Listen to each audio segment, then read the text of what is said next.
Matters grew worse. Ria began to create factions in her class. Some children joined her and began to speak ill of Mridul. Others supported Mridul.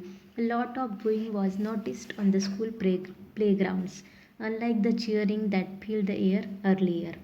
अब ये जो matter था रिया का बहुत ही verse मतलब बुरा हो गया था। और रिया क्या कर रही थी, अपनी क्लास में फैक्शंस मतलब डिवीज़न दरार डालने का काम कर रही थी। और कुछ चिल्ड्रंस थे जो उसको सपोर्ट कर रहे थे, उसको ज्वाइन हो गए थे और वो मृदुल के बारे में बुरा बोल रहे थे। और कुछ जो है वो मृदुल को ज्वाइन हो गए थे।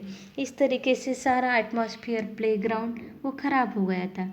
जैसे प्लेग्राउंड पे पहले अच्छा चियरिंग मतलब फ्रेश आनंददायी एटमॉस्फेयर था, वैसा अब नहीं रहा। Then one day during the science class, the teacher spoke about the requirements of a healthy habitat.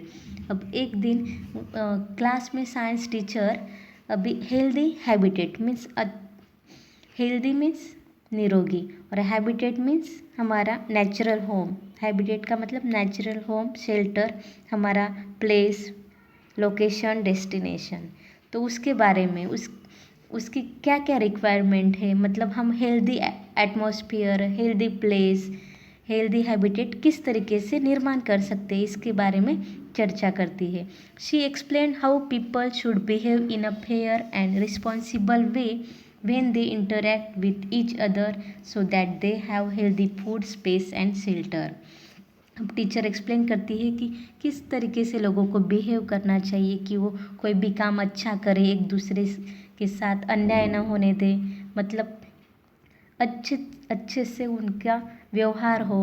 और इसीलिए हम हेल्दी फूड, स्पेस और शेल्टर भी पा सकते हैं।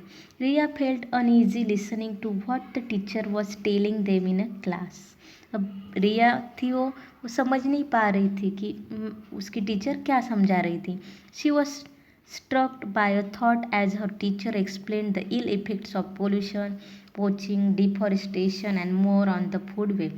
उसको लग रहा था कि टीचर पोल्यूशन के बारे में, वुड कटिंग के बारे में और फूड वेब के बारे में बता रही है। The teacher made frequent comparisons to human relationship. Teacher ने थोड़े और कंपेरिजन्स, एग्जाम्पल दिए हमारे ह्यूमन रिलेशनशिप्स के बारे में। She said that if humans begin to fight the balance in nature will be destroyed.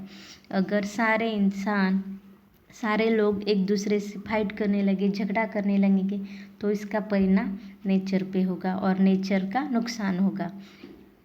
After class Riya went to a quite spot in the school ground.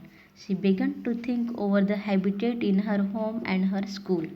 अब class ख़त्म होने के बाद रिया एक क्वाइट स्पॉट मतलब एक शांत जगह पे जाके बैठती है ग्राउंड पे और सोचने लगती है कि किस तरीके से उसका घर और उसका स्कूल का हैबिटेट है। इट वॉज डिवाइडेड, अब वो डिवाइड हो गया है, सब अलग अलग। She was not sharing food with her classmates and mother. पहले वो अपना फूड, अपना टिफ़िन शेयर करती थी क्लास टीचर के साथ, क्लासमेट के साथ। अब वैसा नहीं है, अब सब अलग अलग हो गए हैं। There were division in space as they kept away from one another. अब क्या हो गए, सब अलग अलग, सब में डिवीजन आ गया है, अंतर आ गया है। Riya realise that their home and school were under threat. अब रिया को समझ में आ गया है कि उसका घर और उसका स्कूल अब डेंजर जोन में आ गया है, अब वो खतरे में है। And it is all because of me, she cried, I have to set things right now. और उसको ये रियलाइज हो गया है कि ये सारा मेरी वजह से हुआ है। अब वो बोलती है कि ये सारा मेरी वजह से हुआ है, तो मुझे ही ये ठीक करना होगा। That evening Riya went to her mother and apologise. अब उस दिन शाम को वो अपनी मदर के पास जाती है और उनसे माफ़ी मांगती है। Riya's mother did not ask for any explanation. और अब रिया की मदर को उससे कुछ पहले के बारे में बोलना ही नहीं, उसको कुछ एक्सप्लेनेशन नहीं चाहिए। She was happy that her daughter had seen reason. अब उसको मतलब खुश, हैप्पी हो गई है कि उसकी डॉटर को समझ में आ गया कि रीज़न क्या था। Ria's mother knew that the plan that she had discussed with Ria's science teacher had been successful.